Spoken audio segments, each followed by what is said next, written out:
예, 여기 10장 10절까지 시내산에서 출발하기 위한 준비를 했다라고 하는 것을 여러분 기억해 주시면 좋겠고, 자 이제 드디어 시내산에서 출발합니다.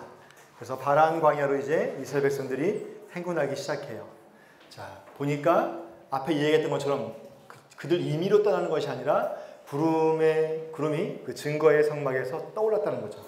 그래서 구름이 떠오르면 행진하고 멈추면 멈추기로 약속했던 대로 그대로 순종해서 구름이 성막 위에서 떠올랐습니다. 그래서 시내 광야에서 출발해서 바란 광야 위에 구름이 머문지라 구름이 이렇게 떠나서 쭉 간 거죠. 그래서 이제 그때부터 이스라엘 백성들이 출발하기 시작합니다. 자, 그래서 이곳에서 이제 이 바란 광야 이쪽을 향해서 지금 나아가고 있는 겁니다. 이렇게 진행하는 루트를 보시면 되겠고요. 이게 바란 광야의 모습입니다. 너무 아름답죠. 여러분 뭐 기쁨이 넘치잖아요. 아싸 이제 중간에 드디어 행군이다, 가나안 땅으로 간다 하는데 이거예요. 현실은 이거예요. 여러분 기쁨으로 가실 수 있어요, 없어요? 이스라엘 백성들의 불평은 당연한 것 아니다? 당연한 거예요. 일반적으로 그렇게 할 수밖에 없는 거예요. 그걸 뭐라고 할 게 아니에요. 왜냐하면 가만히 내 삶을 보니까 나도 똑같더라. 별반 다르지 않다는 거예요. 근데 중요한 건 뭐냐면 그럼에도 불구하고 하나님 앞에 더 순종할 것에 대해서 우리에게 교훈하고 말씀하고 있다라고 보시면 좋겠죠. 자, 바란 광야를 행진하는데 이때에 호밥에게 동행을 모세가 요청하는 것을 볼 수 있어요. 진행 방향은 그 말씀을 쫓아서 이대로 진행했을 것이고, 자, 우리와 동행하자. 우리를 떠나지 말라. 우리가 광야에서 어떻게 지칠지 아나니 우리의 눈이 될 것이다. 아니 지금 하나님은 언약궤가 떠나고 있는데 모세가 뭔가 자기의 장인이었던 호밥에게 요구하는 그 내용을 보니까 뭐냐 지금 뭔가 좀 그래. 우리의 진칠지를 안다. 뭔가 좀 의지하고 있는 것. 두 가지 해석이 가능해요. 첫 번째, 제가 얘기했던 것처럼 어떤 불순종의 어떤 도입. 모세도 이러지 않나? 라고 좀 이렇게 극단적으로 볼 수도 있겠고, 또 하나 뭐냐면 하나님의 인도함에도 불구하고 또 사람으로서 또 해야 될 어떤 부분에 대해 또 최선을 다하고 있지 않나? 두 가지 해석 가능한데 저는 이 전체의 주제가 불순종에 대한 부분을 이야기하고 있기 때문에 어쩌면 이렇게 요청하는 것도 지도자로서 하나님의 온전한 순종의 모습을 보이지는 않는다라는 뉘앙스를 약간 갖고 있습니다. 그렇지만 또 한편으로는 인간으로서 또 최선을 다하고 있는 하나님의 하실 일과 또 사람의 할 일도 해석이 가능할 것 같아요. 자, 그래서 언약궤가 떠올라서 여호와의 산에서 떠나 3일 길을 갈 때에 여호와의 언약궤가 3일 길 앞서가며 그들의 쉴 곳을 찾았고 진영이 떠날 때는 낮에는 여호와가 구름길을 덮었더라. 인도하시는 하나님의 모습이 나타나고 있죠. 그래서 모세가 말하는데 걔가 떠날 때 여호와여 일어나사 주의 대적들을 흩으시고 주를 미워하는 자와 주 앞에서 도망하게 하소서. 쉴 때는 여호와여 이스라엘 종족들에게 돌아오소서. 마치 하나님이 명령하는 것 같잖아요. 이건 간청이고 요청인 거죠. 그러니까 하나님이 언약궤 앞에서 행진하시는 이 모습을 보면서 하나님이 이스라엘 백성 앞에 나가서 싸우시는 군대 장관, 대장의 모습으로 지금 말씀하고 있는 것을 우리가 볼 수 있죠. 그래서 언약궤 선두에 서고 있다라는 것. 3일 길을 하나님과 함께 지금 뭐예요? 동행했다라는 거예요. 그리고 이제 도착한 곳이 다베라라고 하는 곳입니다. 자, 이제 11장부터 이제 불신앙의 모습들이 쭉 나와요. 제가 노란색으로 표시한 부분이 다 불신앙의 사건들이 있었던 곳입니다. 꽤 많이 있죠. 불신앙과 이제 방향의 사건이 나오는데, 자, 첫 번째 다른 곳이 어디냐면 11장 1장 3절에 나와 있는 것입니다. 다베라, 불에 탄 곳이라고 하는 이름을 갖고 있어요. 여기에서 이 백성들이 하나님 보시기에 악한 말로 하나님을 원망했다라고 되어 있습니다.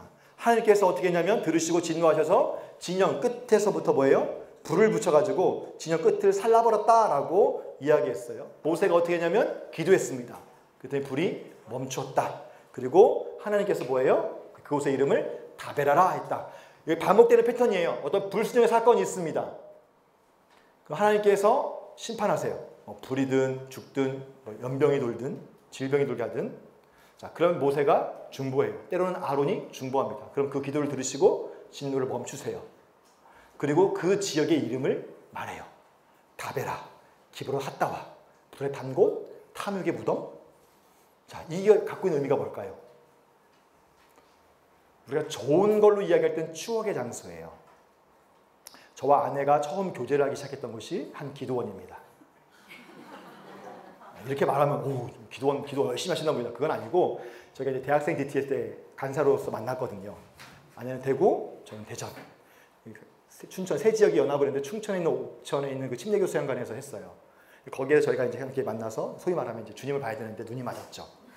네, 그래서 이제 더 좋은 마음을 갖고 이제 결혼하기로 했어요. 거기를 저희가 이제 아이들하고 한번 간 적이 있어요. 제주도 내려오기 전에 7년 전에 한번 이렇게 교회를 정리하고 떠돌면서 우리의 추억의 장소 딱 데려가서 여기 엄마 아빠가 처음 만났던 데야. 가봤더니 뭐예요? 좀 오래돼가지고 이렇게 건물들이 많이 낡고 그랬거든요. 근데 애들 볼 때는 지저분해, 뭐 풀도 많고 막 이래요.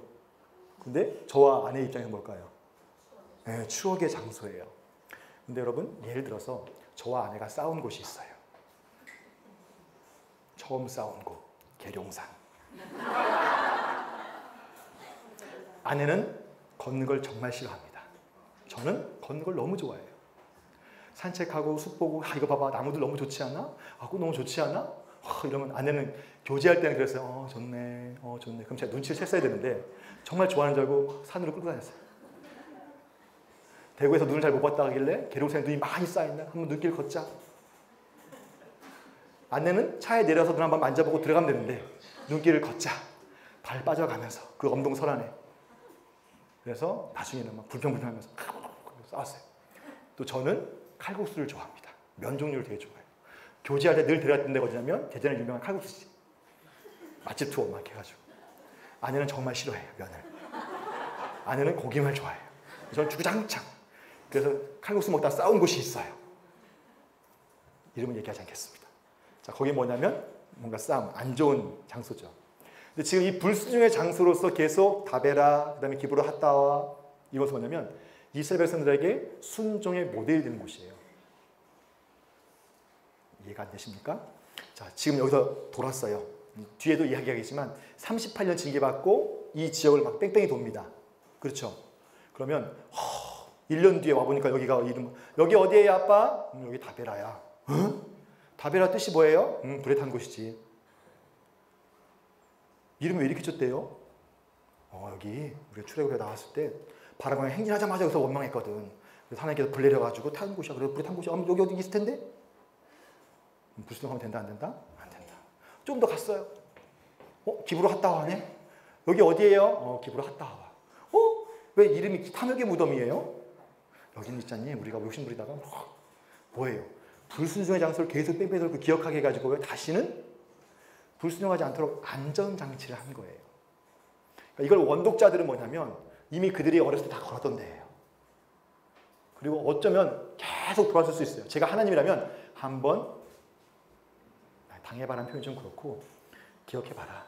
그러면서 38년 돌면서 여러분 그 광야에서 40일이면 갈 거리인데 아니 20일이면 갈 거리인데 38년 돌았다네요. 맨날 도는 거예요. 학습장 여기 이제 불순종했던 데다 다음 달 또 와요. 1년 뒤에 또 와요. 그럼 뭘 배울까요?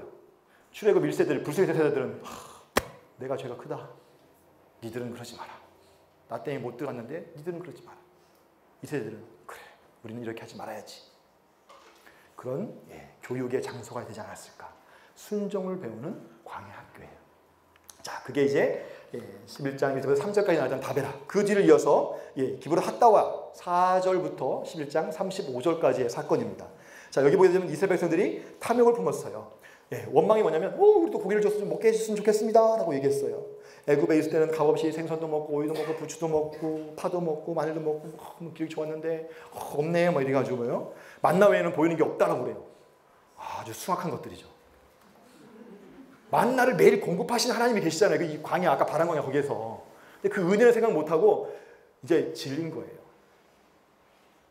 이게 표현하기 맞는지 모르겠지만 여러분 은혜가 계속되면 감사가 그쳐요.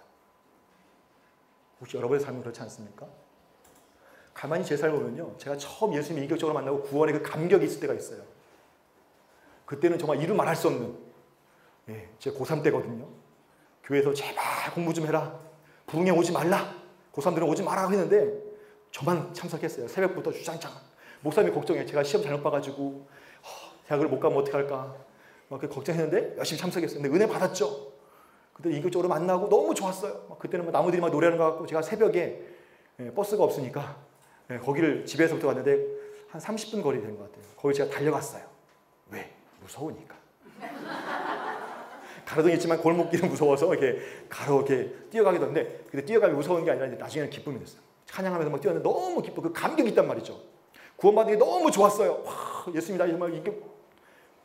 그러고 나서 한 일주일 지나고 한 달 지나고 뭐 이렇게 하면서 어떻게 될까요?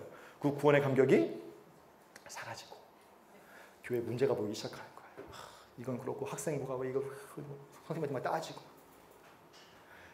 은혜가 은혜인 줄 모르는 거예요. 만나 여러분. 처음 만난 여러분 다 뭐 놀랄 거예요. 할렐루야 막 만나 보관하고 막. 근데 이게 여러분 계속 반복돼 봐요. 아 오늘도 만나네. 나 그만 먹었으면 좋겠어. 오늘도 만나네. 맛이 없어 만나야 맛있어서 만나 이러면서 이제 뭐예요? 불평하는 거예요. 애굽에 있을 때는 우리가 막 우유도 먹고 마늘도 먹고 부추도 먹고 막 그랬는데 또 만나야 만나할 수 있는 요리도 제한적인데 볶아 먹고 지져 먹고 막 해도 할 게 없는데 은혜에 감사할 줄 모릅니다. 그래서 고기를 달라고 했어요. 모세가 기뻐하지 않았죠. 모세 생각했어요. 하나님 이거 어떻게 하면 좋습니까? 하나님 말해야죠. 내가 줄게. 모세가 하나님 이거 어떻게 주시려고요? 이 백성들 이렇게 많은데 고기를 어디 구합니까? 모세는 인간적 생각을 한 거예요. 소를 잡으면 몇 마리 잡아야 되나? 60만 명인데 남자들만.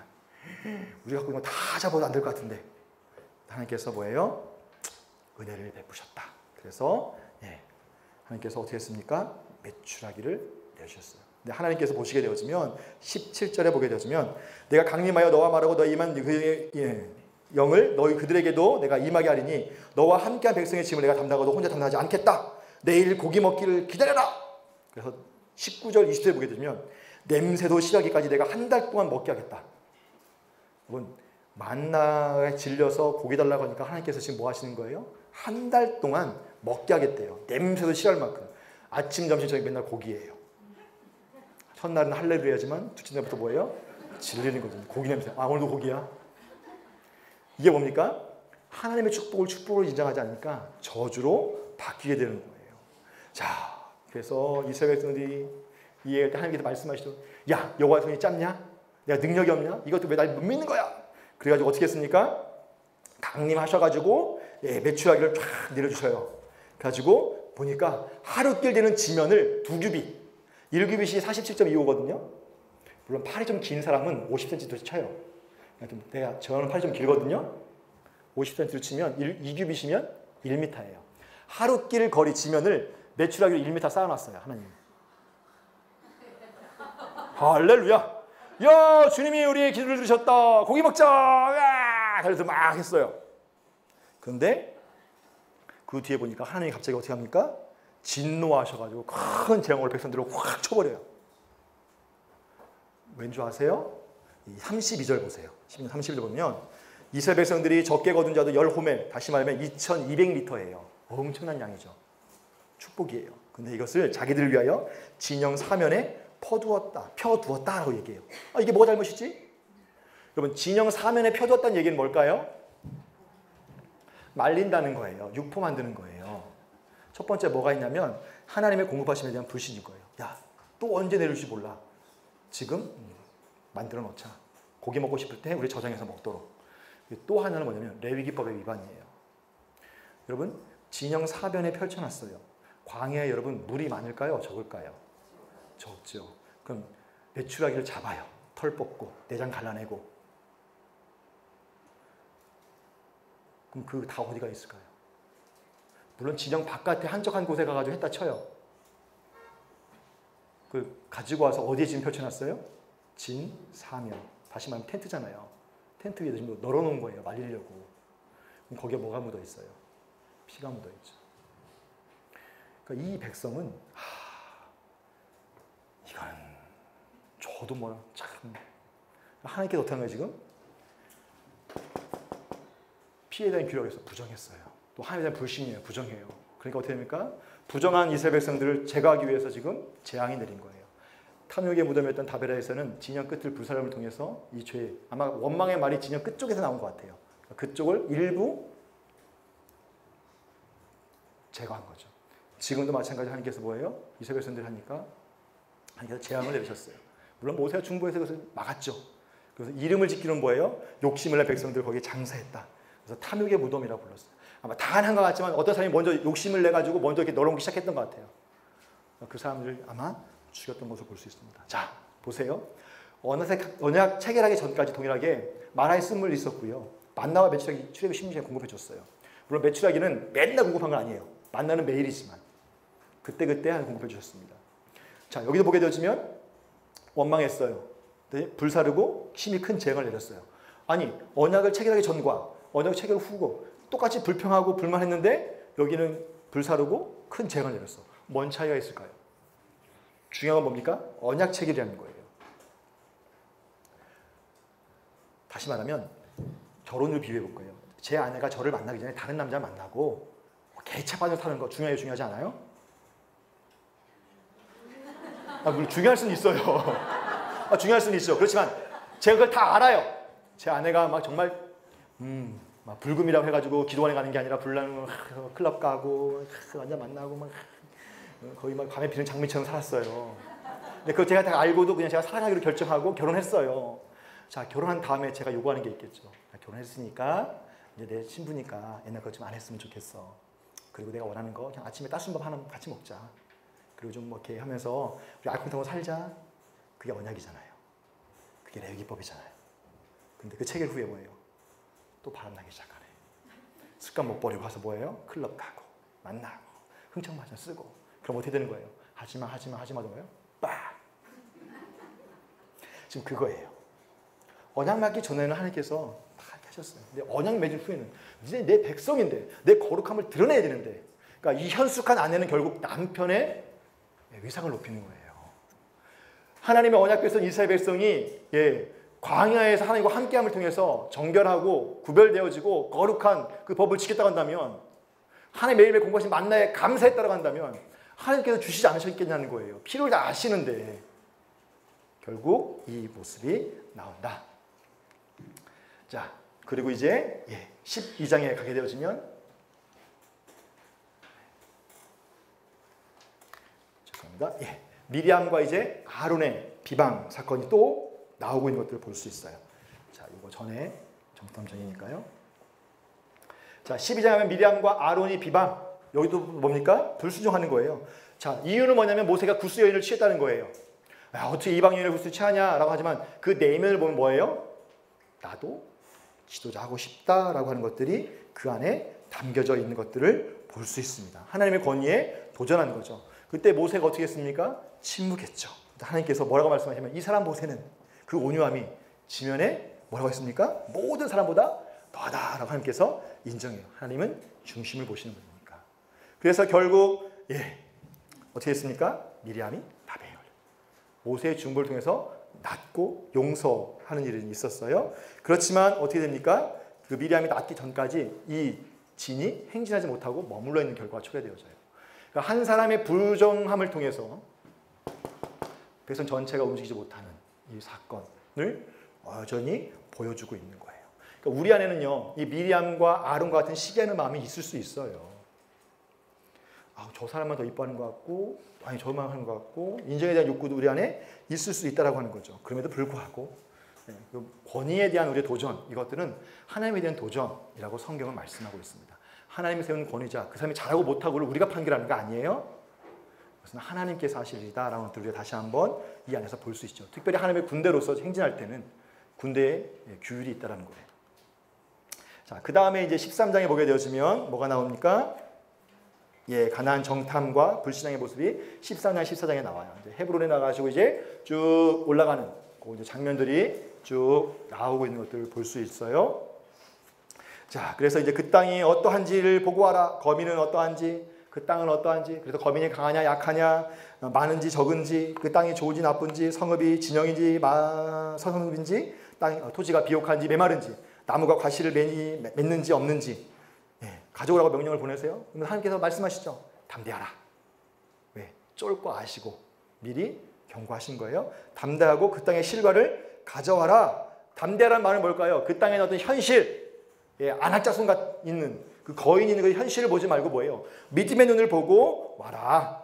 그리고 그 증거로서 하나님 말씀과 같은지 안 같은지 뭐예요? 실과를 가지고 와라 해가지고 12명을 보내서 보냈어요. 그때가 포도가 익을 즈음 한 7월쯤 돼가지고 보냈다라고 말씀하고 있습니다. 그래서 헤브론에 다다르니까 이 헤브론이 뭐냐면 애굽 소환보다 7년 전에 세운 도시가 있네요. 도시국가였어요. 거기 보니까 아낙 자손이 있었습니다. 그리고 돌아오는 길에 에스골 골짜기에서 포도송이를 이렇게 메고 들어왔다라고 되어 있어요. 자, 그 결과 어떤 일이 있었어요? 우리가 잘 알고 있는 거죠. 40일 동안 정탐을 마치고 돌아왔는데 불평하기 시작합니다. 젖과 꿀이 흐른 땅은 맞아요. 과일도 맞아요. 그런데 뭡니까? 아낙 자손이 있고 아멜렉인이 있고 헤딘과 여부스인과 아모리인이 산지에 살고 있고 가나안 사람들은 해변과 이 요단 그 근처에 살고 있고 그래서 우리가 거할 땅이 없네요. 근데 여러분 믿음의 눈으로 보면요, 아낙 자손은요 네피림의 후손이에요. 네피림은 여러분 창세기 보게 되어지면 죄가 간영하여서 이미 심판받은 대표적인 사람들이죠. 용사를 할지라도. 이게 뭘 보여주고 있는 거예요? 자, 죄가 있어가지고 하면 심판받은 그 사람들의 후손이면 당연히 뭐예요? 심판받을 대상들이다. 쫄지 말아라 라고 하는 것들이 이 안에 담겨지는데 이 사람들은 믿음의 눈을 보지 않고 그냥 눈을 보고 오니까 현실을 보고 오니까 두려워하기 시작하는 거예요. 그때 갈렙만 뭐예요? 올라가자. 믿음으로 취하자. 능히 우리가 뭐예요? 이길 수 있다. 10명의 정탐꾼은 능히 올라가서 치지 못한다. 그들은 우리보다 강하다. 네피림 후손이고 우린 메뚜기 같다. 자, 이렇게 둘이 12대 12 뭐예요? 지금 이렇게 막 논란을 하니까 이 영향력이 뭐예요? 백성들한테 가기 시작하는 거예요. 그래서 14장 1절부터 4절까지 보니까 온 회중이 뭐라고 되어 있냐면 소리 높여 부르짖고 백성이 밤새도록 통곡했다라고 되어 있어요. 그리고 모세와 아론을 원망하고 여호수아 갈렙을 돌로 치려 했습니다. 우리가 애굽으로 돌아가자. 여기서 죽을 수는 없다라고 이야기한 겁니다. 자, 여러분 성경 역사 가운데 볼 때 이스라엘 백성들이 밤새 하나님 앞에 찬양하며 기도하며 감사했다라는 기록이 있어요, 없어요? 저는 못 찾아봤어요. 근데 민수기에 보니까 밤새 통곡하고 애곡하고 하나님을 원망했어요. 여기에는 모세와 아론을 원망했다고 하지만 결국 그들을 세운 하나님을 원망한 거죠. 자, 보세요. 다베라라든지 기브론 핫다와 같은 경우에는 부분적으로 부정했기 때문에 거기만 진영을 지켜놨어요. 근데 지금은 뭐예요? 이스라엘 백성 전체가 밤새 하나님 앞에 불순종한 거예요. 그럼 하나님 입장이라면 어떻게 되겠습니까? 전체를 다 정결하게 해야죠. 그래서 그 결과가 뭡니까? 38년이라고 하는 광야예요. 그것을 끝내는 게 아니라 너희는 여기서 끝나지만 다음 세대는 내가 뭐예요? 언약을 지켜서 약속의 땅에 들어가게 하시겠다라고 이야기합니다. 하나님이 계속 말씀해요.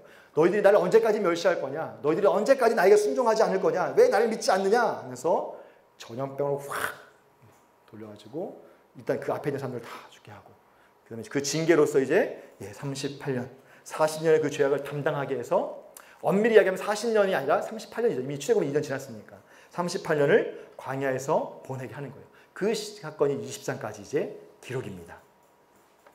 자, 그렇게 하고 나서 이제 가나안 땅에서 지켜야 될 규례에 얘기해요. 아니, 가나안 땅 못 들어간다고 14장에 딱 이야기해놓고 15장 가서 다시 규례에 대해서 이야기하는데 가나안 땅에서 지켜야 될 규례에 대해서 쭉 이야기하고 있는 것들을 볼 수 있습니다. 자, 내가 주어 살게 할 땅에 들어가거든 이라고 얘기합니다. 이 말의 의미는 뭐예요? 이미 하나님은 그 땅을 주시기로 약속하셨고 주실 마음이 있고 줄 거야. 1세대들은 불순종했지만 2세대에게 반드시 줄 거다라고 말합니다. 그래서 회중이 죄를 지을 경우에 어떻게 할 것인지에 대한 그 규례들을 쭉 설명하고 있어요. 그것도 여러분 쭉 보시면 되겠고 율법을 기억하기 위해서 옷에 술을 달아라. 찌찌뜨라고 해서 옷 매듭, 그 율법에 있는 그 매듭을 달아서 하나님의 말씀을 기록하도록 하나님께서 말씀하십니다. 그 이유는 하나님의 모든 계명을 기억하고 준행하도록 하기 위해서다라고 이 규례에 대해서 말씀하고 있죠. 그러면서 40절부터 41절, 15장 40절 41절 보게 되면 내가 너희를 애굽에서 인도해낸 하나님이다 라고 하나님께서 말씀하세요. 나는 너희 여호와 하나님이다. 제발 내가 누군지 좀 알았으면 좋겠어. 난 창조주이고 애굽을 그렇게 진멸하고 승리하고 나온 하나님이다. 내가 있는데 왜 너희들이 그 땅을 두려워하느냐라고 말씀하시는 거죠. 자, 그리고 이제 16장에 가면 우리가 잘 알고 있는 고라당 반역 사건입니다. 자, 레위의 증손 고핫의 손자 이스라엘의 아들 고라가 루벤 자손 엘리압의 아들 다단과 아비람과 오늘 대상으로 해서 함께 반역을 일으켰어요. 당을 짓고 무리를 짓고 250명이 함께 모세를 거슬렀다라고 되어 있습니다. 자, 16장 35절에 보니까 이 50명이 다 불살라 죽는 것들을 우리가 볼 수 있겠죠. 아까 설명했던 것처럼 족보를 보니까 고앗이 뭐예요? 고라가 같은 고앗 자손이기 때문에 욕심을 낼만 하다라는 것들을 우리가 볼 수 있습니다. 자, 그들이 얘기하는 게 뭐냐면 이거예요. 야, 너희가 분수의 지내도다. 너희가 누구예요? 아론과 모세. 왜 니들만 그거 하냐? 나도 제사장 할 수 있고 나도 지도자 할 수 있는데. 아마 고라는 고앗 자손이었기 때문에 난 제사장하고, 아마 르우벤 지파에 있던 그 세 명들은 니들은 지도자 해라. 막 이렇게 뭔가 무리들이 수득수득 했겠죠. 그래서 지도자들과 함께 당을 지어가지고 250명이 함께 돼 있습니다. 그래서 모세가 그 말을 듣고 어떻게 했습니까? 이것들이 하고서 멱살잡이한 것이 아니라 참고 하나님 앞에 나가서 무릎 꿇습니다. 하나님 어떻게 하면 좋을까요? 질문한 거죠. 엎드렸다가 그들에게 나와서 이야기하는 겁니다. 야, 내일 아침에 향로 만들어 갖고 와. 하나님께서 우리에게 말씀하실 거야. 그래서 하나님께서 택하신 자는 거룩하게 될 거다 라고 이야기해요. 그래서 모세에게 이야기했고, 모세 하는 얘기가 너희가 제사장으로서 또 레위인들로서 섬기는 것이 적은 거냐, 그것도 귀한 건데 왜 이렇게 하느냐라고 책망하면서 어쨌든 다음날 뭡니까? 향로를 가져오게 하지요. 그래서 향로를 가지고 왔습니다. 결국 어떻게 됐습니까? 여호와의 영광이 임했고 하나님께서 말씀하셨죠. 진노하시기 시작했습니다. 다 떠나라 라고 이야기했어요. 그래서 그 사람들 다 불살라버렸고 남았죠. 그리고 그 250개의 향로를 가지고 뭘 만들었어요? 기념물을 만들었습니다. 그걸 다 쳐가지고 번제단에 두르게 한 거예요. 자, 여기서 재밌는 거, 저는 이 말씀 보면서 너무 재밌는 거예요. 왜 재밌는지 보세요. 자, 여러분, 번제단이 있습니다. 번제단은 어느 자손이에요? 고앗 자손이죠. 여기에 누가 있어요? 지금 고라가 있어요. 250명의 사람들이 반역에서 향로가 왔어요. 250개의 향로가 아마 이제 동으로 만들었겠죠. 자, 적게 잡아서 계산하기 편하게 향로 하나당 무게가 1kg예요. 250kg예요.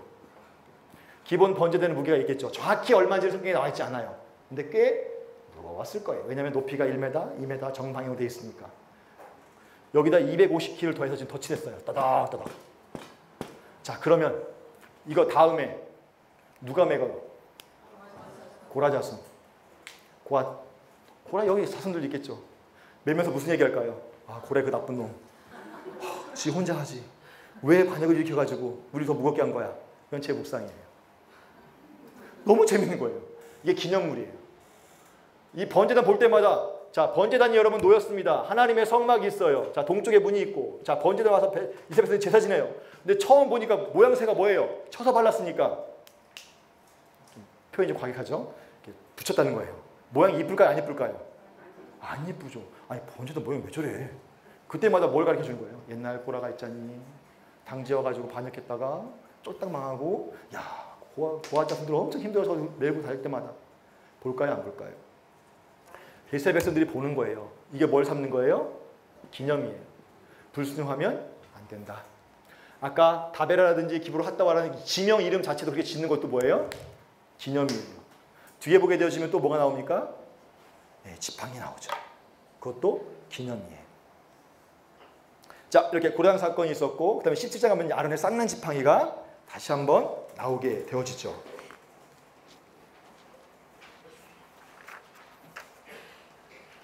자, 아론의 쌍난 지팡이 사건도 동일하게 마찬가지입니다. 그 권위에 둘 때 각 지파별로 뭐예요? 지팡이 가져와라. 그래가지고 어떻게 합니까? 싹이 난 걸 통해서 갈 수 있죠. 아론의 지팡이만 싹이 났어요. 꽃이 피었습니다. 그래서 어떻게 했습니까? 증거기 앞으로 가져가다가 거기에 간직하게 했어요. 자, 이것도 두 번째 기념물이에요. 이걸 누가 옮길까요? 그래, 고앗 자손. 이것을 들고 옮기는 거예요. 불순종했을 때 어떤 일이 있었는지에 대한 좋은 교보제로서 번제단과 이 아론의 쌍난 지팡이를 이야기하는 거죠. 보통 우리가 이제 히브리서 보게 되어지면 그 증거기 안에 두 돌판과 그다음에 먼저 만나 항아리와 그다음에 이제 뭐 쌍난 지팡이가 들어있다라고 하는데, 여러분 그 언약궤 사이즈 아시죠? 출애굽기 보시면 나와요. 여러분 이세벨에서 하는 지팡이가 우리에서는 이런 지팡이일까요? 이런 지팡이죠. 가로로 눕히든 세로로 눕히든 뿜질러든, 그러니까 뿜질이 자꾸 온전한 모습으로 그 안에 들어가지는 않아요. 이제 성소 앞에 항아리와 지팡이를 뒀다가 맞는 거예요. 근데 이제 히브리서 보면 거기 헬라어로 N이라고 하는 전치사가 있어요. 인. 보통 할 때는 아내라고 하는 전치사인데 앞에라는 뜻도 있거든요. 근데 번역할 때 인으로 해가지고 언약궤 안에 항아리도 들어있고 지팡이도 들어간 것으로 생각할 수 있는데 이제 그것은 아니다. 요걸 보게 볼 때는 그렇습니다.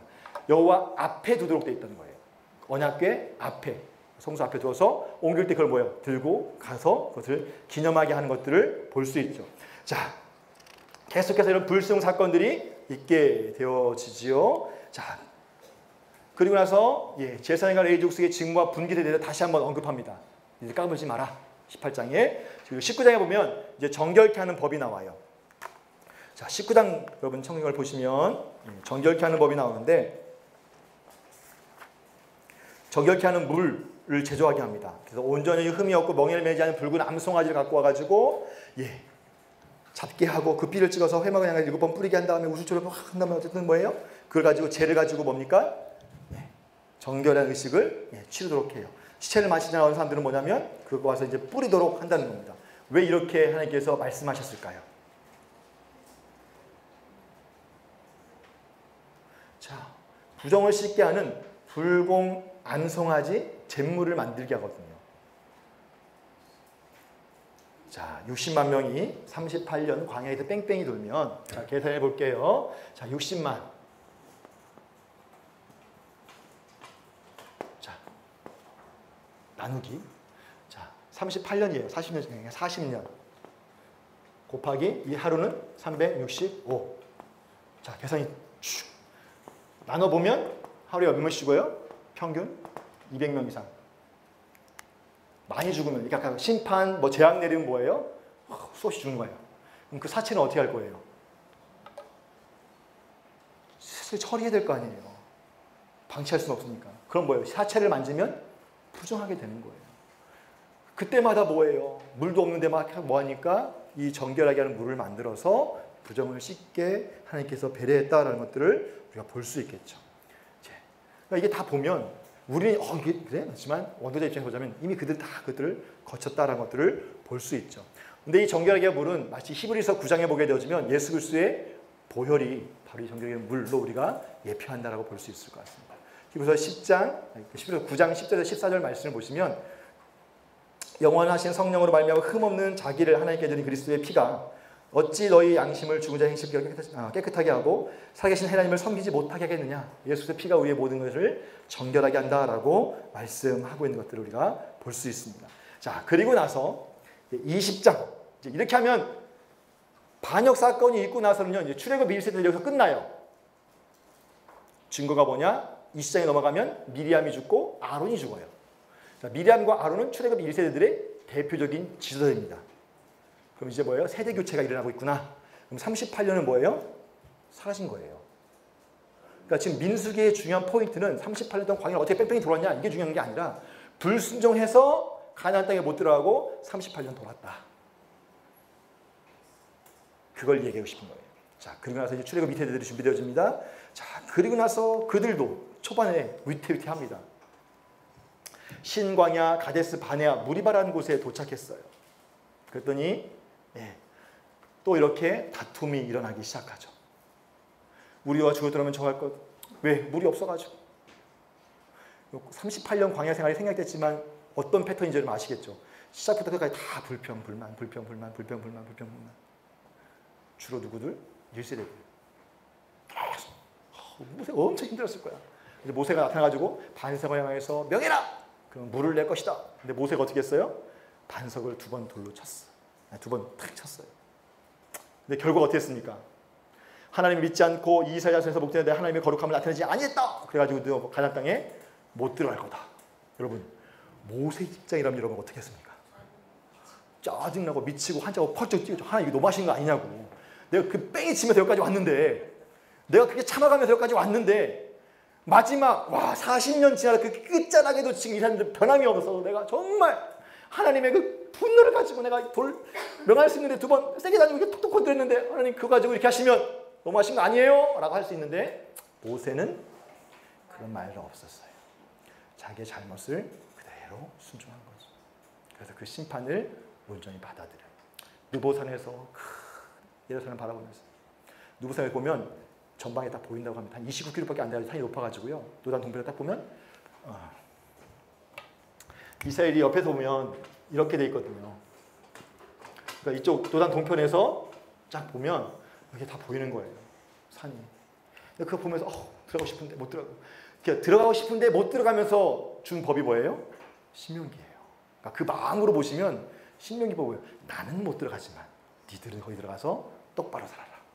그 말이 담겨져 있는 거죠. 어쨌든 이런 불순종의 사건들이 나타났다라고 하는 것들을 볼 수 있습니다. 자, 그 다음에 에돔 우회 사건이 나와요. 자, 모세가 하나님의 거룩함을 드러낸 거죠. 앞에는 하나님의 명령하신 불순종해서 거룩함을 드러내지 못해서 심판을 받았다 한다면 하나님의 거룩함, 그것은 뭐냐면 자, 하나님이 지날 때 자기 동족, 이 에돔은 어떤 사람들이에요? 에서의 후예들이죠. 친족들이에요. 또 동일하게 하나님께서 그들도 축복해 주셔서 번성하게 된 백성들이죠. 창세기 36절에 보게 되죠. 자, 형제국이기 때문에 전쟁을 치는 것이 아니에요. 요청하는 겁니다. 지나갈 수 있게 허락해 주십시오. 우리가 왕의 큰 길로만 지나가고 왼쪽이나 오른쪽으로 치우치지 않겠습니다. 라고 말씀하시는 것을 볼 수 있어요. 자, 이스라엘 백성의 지도가 이렇게 있는데요. 이집트가 있으면 자, 이쪽 흔히 얘기하는 이제 다메섹이라고 하는 곳에서부터 이렇게 내려오는 여기에 구조는 이렇게 해서 산지가 이렇게 구성되어지고요. 이렇게 가는 길이 이제 왕의 대로라고 해서 옛날 해상 무역, 에시온 게벨. 그래서 해상을 타고 이렇게 지나가고 교역할 수 있는 곳이고요. 그 다음에 이쪽이 뭐냐면 해안길이라고 해가지고 블레셋 앞으로 지나가는 이집트까지 가는 길이 있어요. 다메섹이 이제 교통의 요중지고 에돔이 이제 이쪽 지역에 있으니까 여기서 이제 올라와서 우리 여기 모압까지 올라갈 수 있도록 왕의 대로 지나갈게 라고 요청하는데 에돔이 허락하지 않아요? 허락하지 않죠. 그래서 모세가 어떻게 했습니까? 그럼 어쩔 수 없지 해가지고 험난한 길로 떠나는 것들을 볼 수 있어요. 그래서 하나님의 거룩함을 드러냈다라고 하는 것들을 볼 수 있겠죠. 자, 그리고 아론의 죽음에 대해서 이야기합니다. 그래서 아론이 죽고 이제 그 다음 세대인 엘르아살이 대제사장이 되어져요. 출애굽 1세대들이 무엇입니까? 이제 끝나고 있다라고 하는 것들을 보여주고 있는 거죠. 자, 제사장은 엘르아살로, 그럼 모세 다음은 여호수아로 이제 들어서게 되겠죠. 자, 이렇게 20장에 대한 사건들이 지나게 되어지고 21장에 가면 이제 정복 전쟁을 치루어지는 것들을 볼 수 있습니다. 자, 이 네겝에 있는데 아랏 왕이 호르마라는 곳에서 뭡니까? 가나안 사람들과 이렇게 싸움 했던 곳이 있어요. 근데 이 호르마는 예전에 보게 되어지면 출애굽 1세대들이 하나님이 올라가지 말라고 했는데 올라갔다가 뭐예요? 죽은 곳이에요.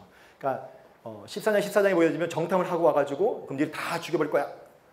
다 죽여버리는 게 아니라 38년도 하다 광야에서 죽을 거다라고 하니까 이때 뭐예요? 아니요 하나님, 그럼 우리가 싸우겠습니다 해가지고 올라갔다가 뭐예요? 출애굽 1세대들이 전쟁에 패하고 돌아온 곳이 호르마라는 곳이거든요. 그러니까 가라고 할 때는 못 가겠다고 하고 근데 못 가게 될까 하니까 갈게요 해가지고 억지로 싸워서 가지 말라고 하는데 싸워서 진 곳이 바로 호르마인데 지금 출애굽 1세대들이 아닌 2세대들이 뭐예요? 여기를 정복하는 걸 볼 수 있습니다. 그게 이제 하나님의 전쟁에서 이긴다라고 하는 것들을 볼 수 있겠죠. 자, 그리고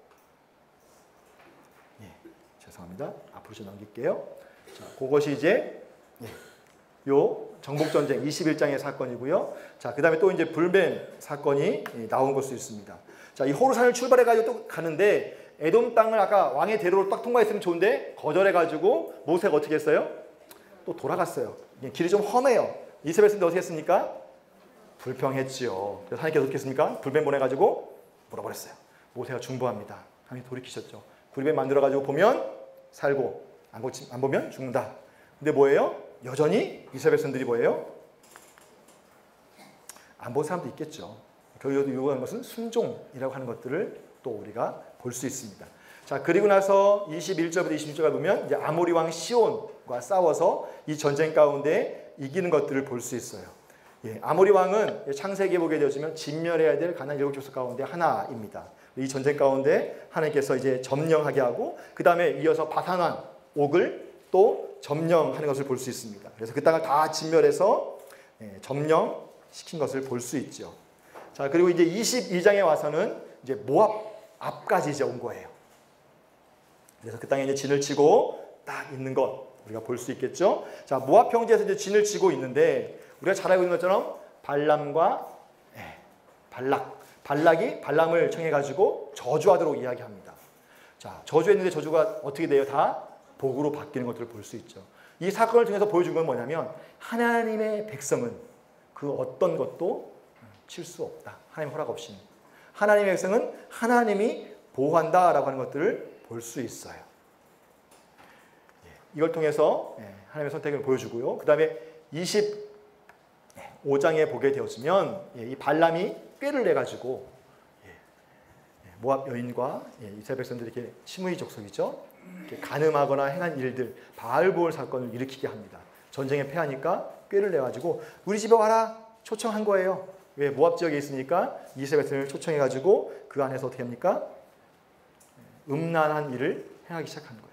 그게 뭐 결혼잔치였는지 뭐 어떤 축제였는지 정확히 모르겠지만 음란하게 섬겼다는 표현을 봐서 아마 모압에 있는 우상을 섬기지 않았을까라고 우리가 추정해 볼 수 있을 것 같아요.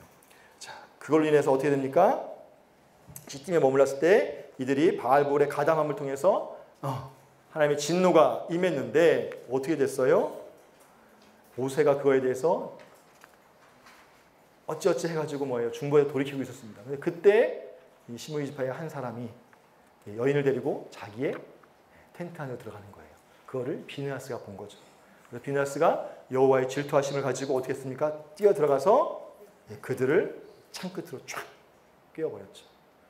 여기서 나오는 하나님의 질투하심으로 질투하여, 질투라고 하는 단어가 이제 키나라고 하는 히브리어인데 이거 언약 관계 때문에 그런 거예요. 자, 그럼 제가 아무리 좀 능력이 없고 잘생기지 못하고 뭐 그런 남편이라 하더라도 아내에게 원하는 건 뭘까요? 나만 바라보고 당신이 최고야, 당신이 멋져, 그걸 기대하겠죠. 근데 이 여인이 다른 남자를 만나요.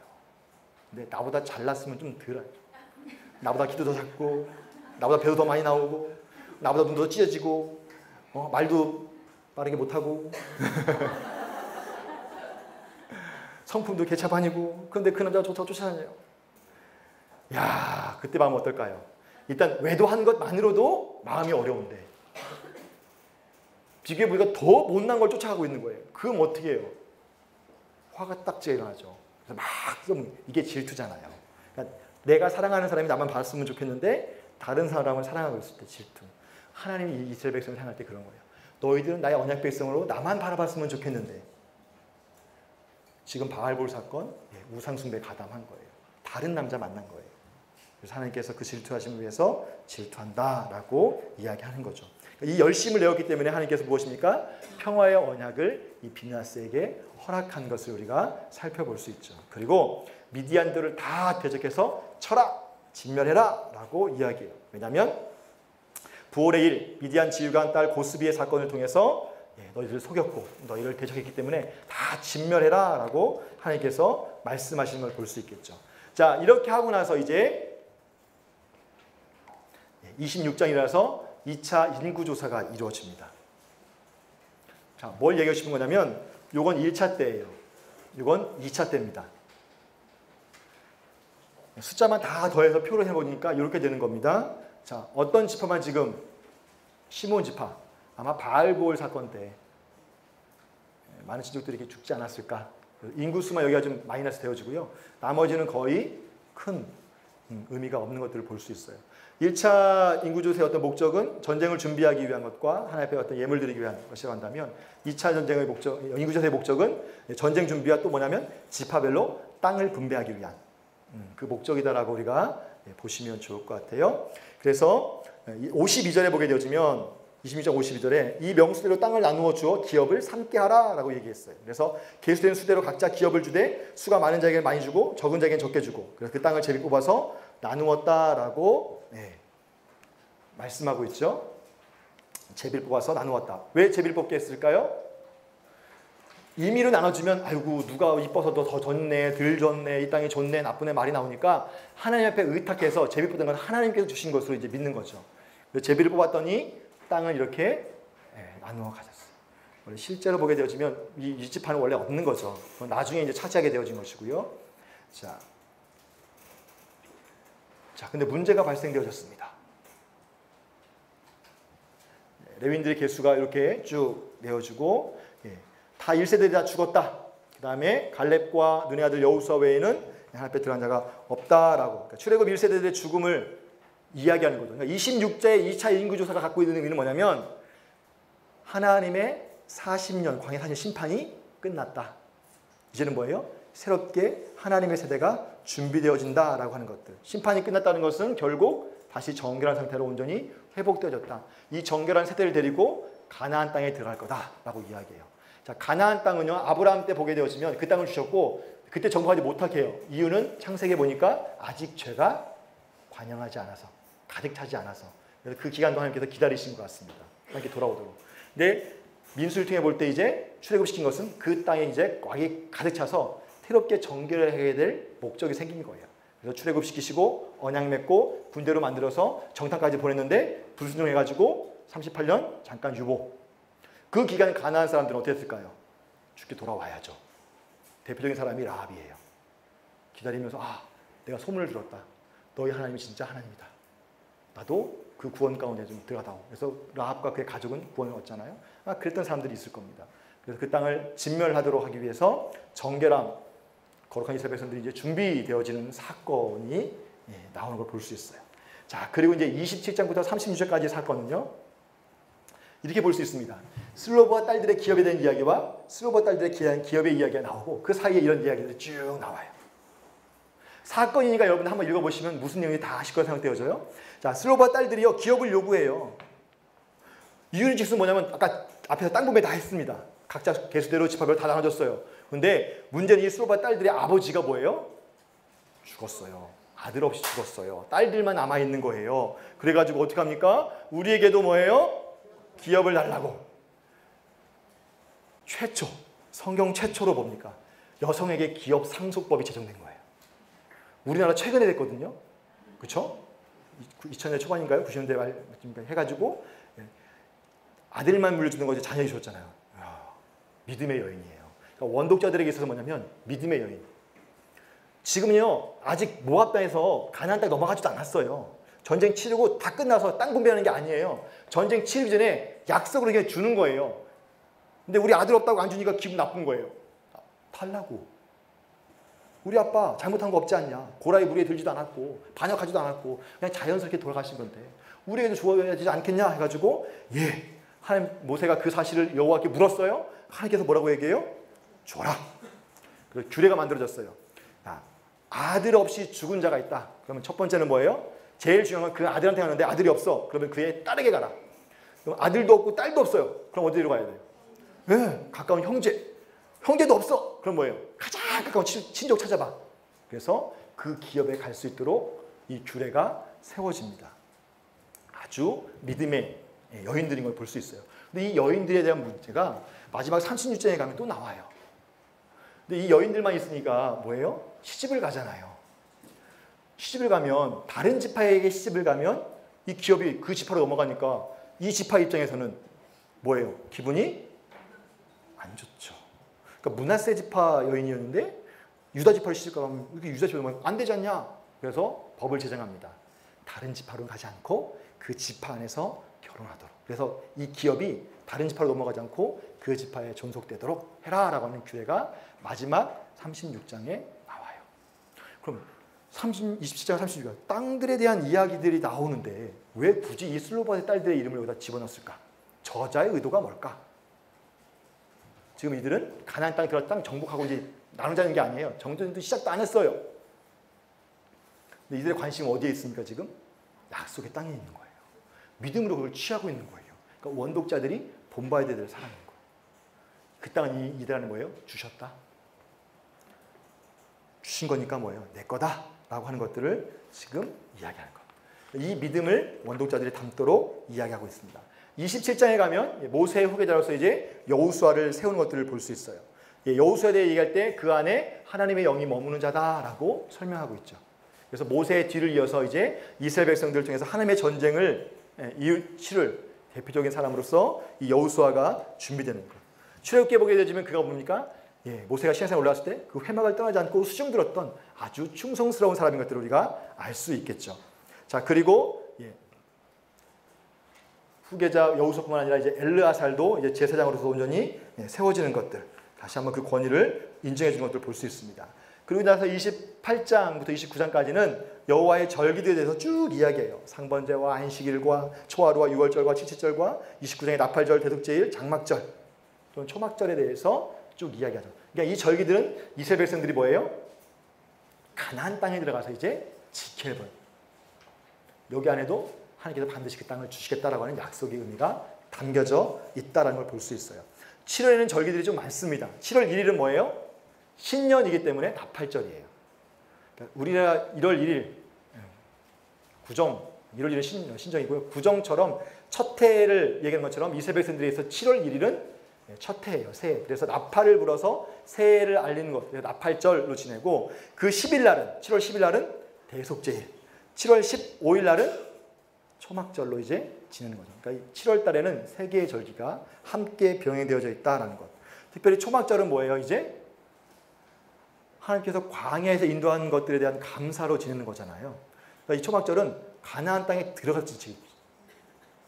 광야 생활 끝, 청산의 의미가 있습니다. 나중에 여러분 선지서를 보게 되어지면 메시아의 어떤 회복에 대한 얘기할 때 초막절을 이야기해요. 그건 뭐냐면 이 땅이 지금 광야와 같다.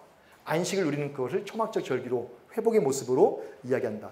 반드시 가나안 땅을 주시겠다. 뭐만 하면 된다? 믿기만 하면 된다라고 하는 것을 28장부터 29장까지 절기를 통해서 이야기하고, 여자에 대한 서원의 규례는 아까 제가 설명했던 것처럼 여자가 서원할 수 있어요. 근데 누구의 허락을 맡아야 돼요?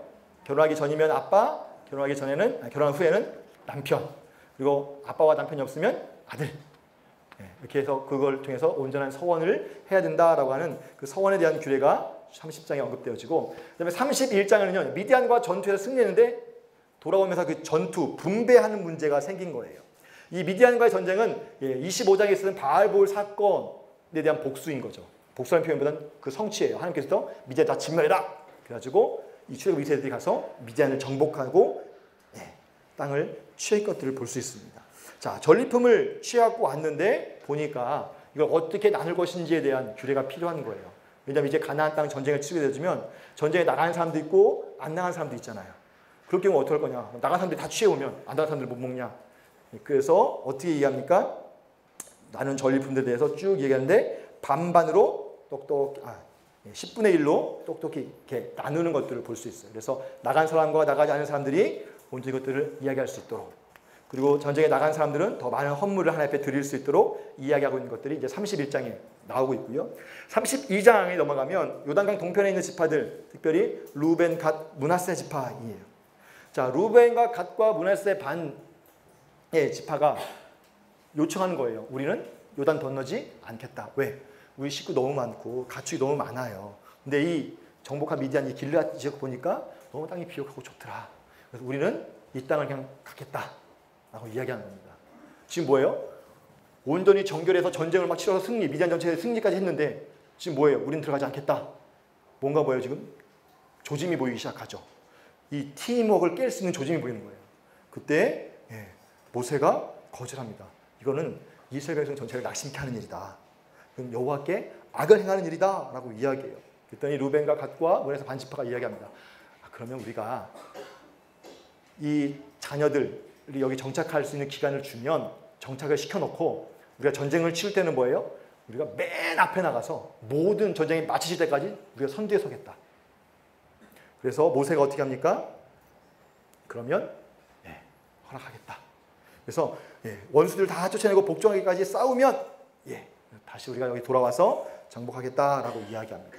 자, 여기 반복되어진 단어는 여호와 앞에서 싸워라, 여호와 앞에서 싸워라 하는 단어가 반복되어져요. 그러니까 깨질 수 있는 상황이었는데 루벤, 갓과 므낫세 반지파가 우리가 선두에 서겠다. 여호수아에 보게 되어지면 므낫세와 갓과 루벤, 갓 반지파가 최전방에 서가지고요.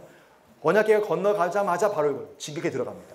땅을 정복하고 최선을 마지막까지 그 일들을 행하고 돌아와요. 물론 행하고 돌아올 때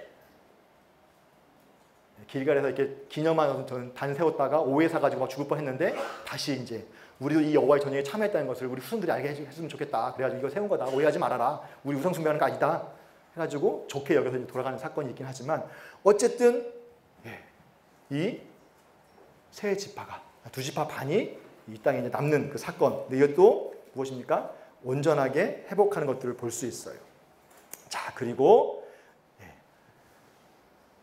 33장을 보게 되면 이스라엘 백성의 어떤 긴 여정에 대해서 쭉 설명합니다. 하나님께서 어떻게 이 길을 인도하셨는지 출애굽부터 3절부터 15절까지는 애굽에서부터 시내산까지, 16절부터 36절까지는 시내산에서 가네스 바네아까지, 그다음에 37절부터 49절까지는 가네스 바네아에서 모압 평지까지 어떻게 인도하셨는지에 대해서 쭉 이야기해요.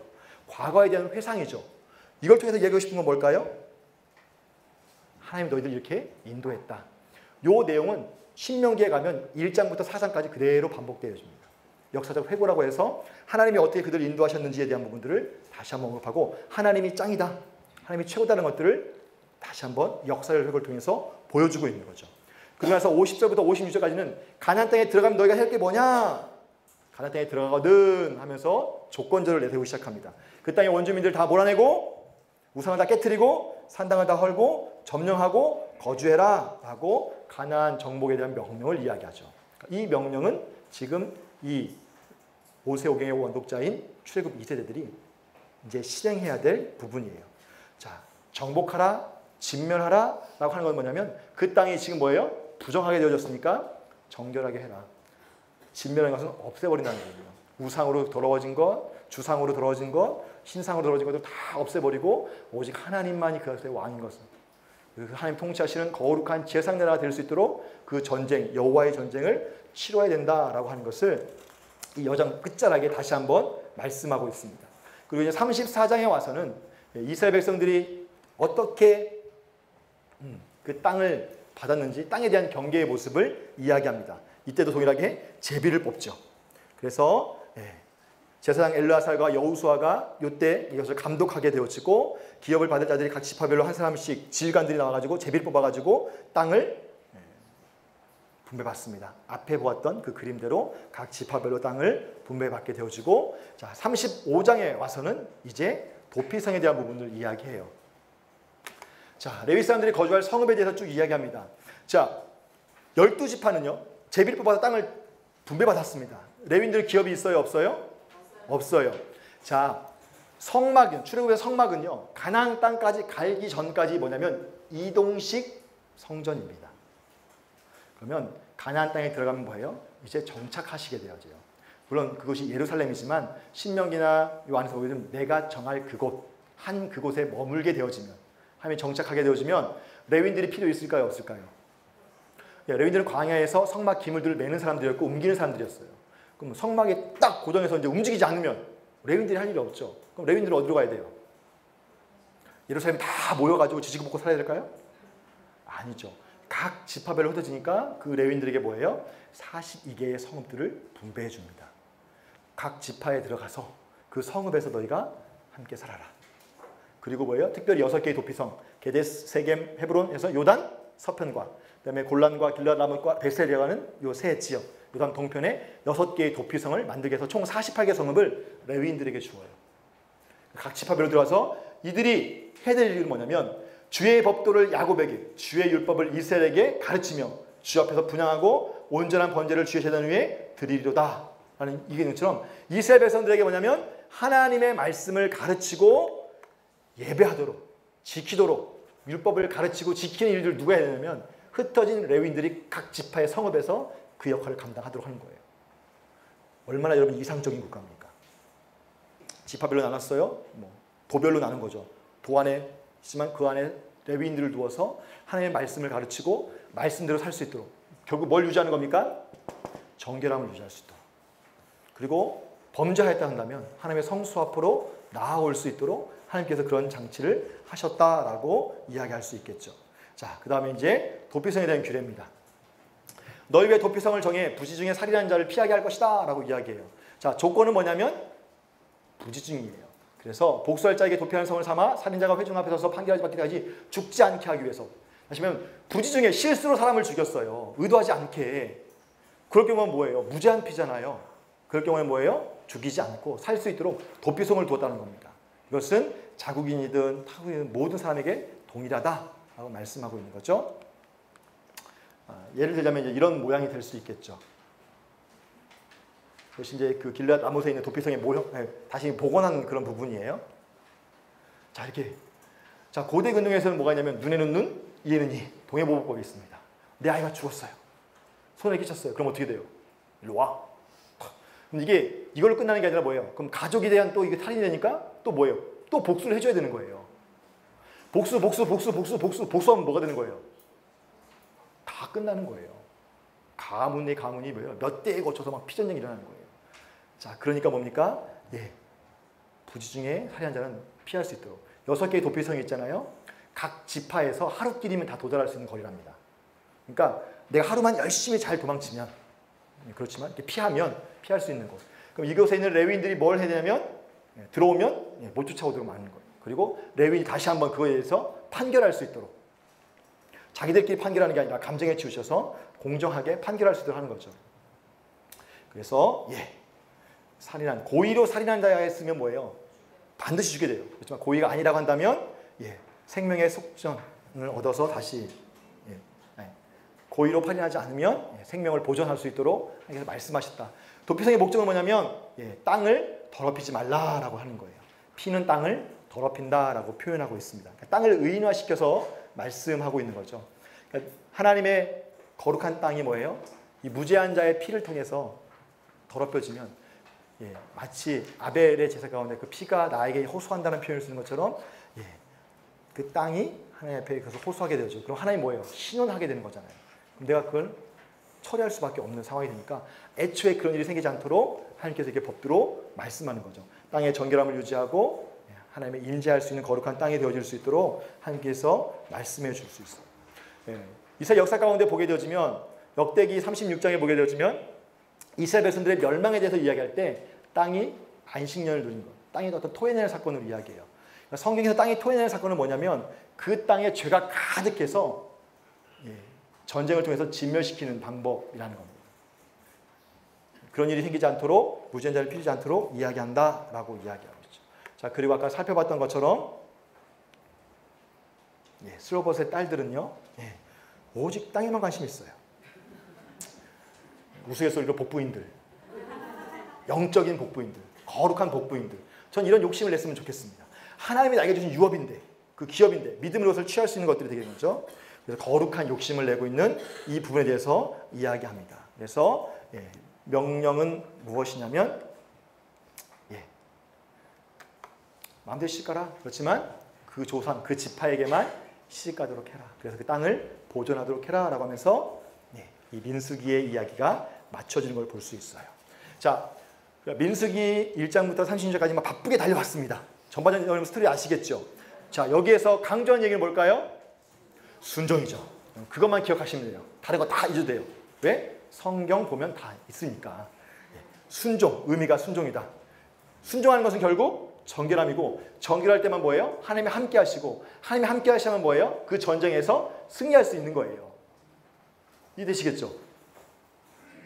아무리 전쟁에 능하다고 부정하면, 하나님이 함께 하시지 않으면 이 전쟁을 이길 수 없는 거예요. 왜냐하면 여호와의 전쟁을 싸워야 되기 때문에. 그래서 이스라엘 백성들이 필요한 것은 정결함입니다. 다시 내 회개로 돌아가자면. 자, 그렇다면 오늘 우리의 삶 가운데 여러분, 우리는 지금 영적인 전쟁터에 안에 있죠. 각박하죠. 치열한 영적인 싸움을 해야 됩니다. 여러분, 영적 전투는 뭡니까? 하나님과 사단이 맨날 막 해. 그래서 우리가 기도를 많이 하면 하나님의 힘이 좀 세졌다가, 우리가 기도 안 하면 하나님 좀 이렇게 약해지고, 뭐 이런 걸로 여러분 생각하세요? 아니죠. 사단은 감히 그 앞에 범접할 수 없어요. 왜? 하나님이 함께. 그럼 우리는요? 내 삶 가운데 악한 영혼이 막 올라오는 것 같아. 내가 기도 열심히 하면 물리칠 수 있겠지. 아니요. 내가 정결합니다.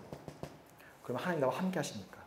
성령님이 나와 함께 하십니까? 내가 인식하든 인식하지 않든 성령님이 나와 함께 하시기 때문에 내가 그 능력을 의지해서 영적인 싸움에서 승리할 수 있는 거예요. 순종이에요. 여러분, 순종이 제사보다 낫습니다. 순양의 기름보다 낫다는 거예요. 의미를 알겠죠? 재물이 필요 없다는 것이 아니라 마음이 더 중요하다는 거예요. 하나님 어떻게 생각하고 있느냐? 하나님 어떻게 따라갈 거냐라고 하는 것을 이 문수기에서 광야의 학교에서 순종을 배워드릴게요. 출애굽 1세대들은 철저하게 실패했습니다. 출애굽 2세대들은 성공했어요. 그 역사를 여러분이 나중에 여호수아를 통해서 배우실 겁니다. 그런데 출애굽 3세대, 4세대들은요. 가나안 1세대들은 성공했을까요? 실패했을까요? 실패했어요. 하나님의 율법을 떠났기 때문에. 그들이 하나님을 떠났고 부정해졌기 때문에 다시 돌이켰습니다. 이것이 이스라엘 역사 가운데 반복되어집니다. 그걸 회복하기 위해서, 정결함을 회복하기 위해서 거룩한 제사장 나라가 역할을 못하니까 예수 그리스도가 대제사장으로 오셨어요. 영원한 대제사장. 아론의 반차를 따르시는 것이 아니라 멜기세덱의 반차를 따르는. 그리고 단회적인 제물이 아닌 단번에 줄 수 있는 유월절 어린에서 자기 몸을 십자가에 올리셨죠. 우리의 모든 죄를 통해서 우리가 담대히 그 은혜의 보좌 앞으로 나갈 수 있도록, 은혜의 보좌는 쉬운 자 하나님의 지성소 앞으로 들어갈 수 있도록 하나님과 우리의 관계를 열었죠. 휘장이 안 맞는 것이죠. 그래서 우리가 새 이스라엘 백성이 되었습니다. 근데 우리에게 동일하게 말씀하시고 있는 것은 레위기를 통해서는 정결함을 유지하도록 말씀하고 있는 것이고요. 구별된 삶. 민수기를 위해서는 우리가 이 세상, 이 광야에서 우리가 싸울 때에 마지막 본향, 주님 오실 그때를 예비하면서 우리가 싸울 때에 무엇을 싸우려는 거예요? 우리에게 필요한 것은 순종입니다. 우리의 능으로 하는 것이 아니에요. 우리의 힘과 능력이 아닌 하나님의 힘과 능력으로 우리가 싸우는 겁니다. 하나님의 힘과 능력이 우리를 통해 나타나기 위해서는요. 정결해야만 되는 거예요. 여러분 세상에서 교회 성도들이 왜 욕을 얻어먹습니까? 우리가 구별된 삶을 살지 못하기 때문에 그래요. 우리가 왜 능력이 없습니까? 우리가 능력이 없는 거지 하나님이 능력이 없는 건 아니잖아요. 우리가 정결하지 못하기 때문에, 부정되기 때문에 하나님 우리를 통해서 역사하실 수가 없는 거예요. 순종하십시오. 정결한 마음을 하십시오. 그래서 하나님이 기뻐하시는 그 거룩한 구별된 삶. 그래서 여러분의 삶의 전선에서, 여러분 섬기는 교회 공동체와 또 여러분 직장과 가정에서 거룩하고 구별된 삶, 날마다 승리하는 삶, 하나님의 기쁨이 되어지는 삶을 살 수 있는 복된 저와 여러분 되었으면 좋겠습니다. 제가 기도하고 마치겠습니다. 하나님, 민수기를 통해서 다시 한번 우리가 어떻게 하나님 앞에 순종해야 될지, 이 광야에서 우리가 믿음으로 나아가야 될지에 말씀해 주셔서 감사합니다. 출애굽 1세대들이 하나님 앞에 불순종했을 때 그들이 광야에 다 죽었던 것처럼 하나님 우리가 그런 과오를 다시 한번 범하지 않도록 도와주십시오. 우리가 철저히 하나님 말씀 앞에 순종함으로 그 말씀을 따라갈 수 있는 저희에게 도와주십시오.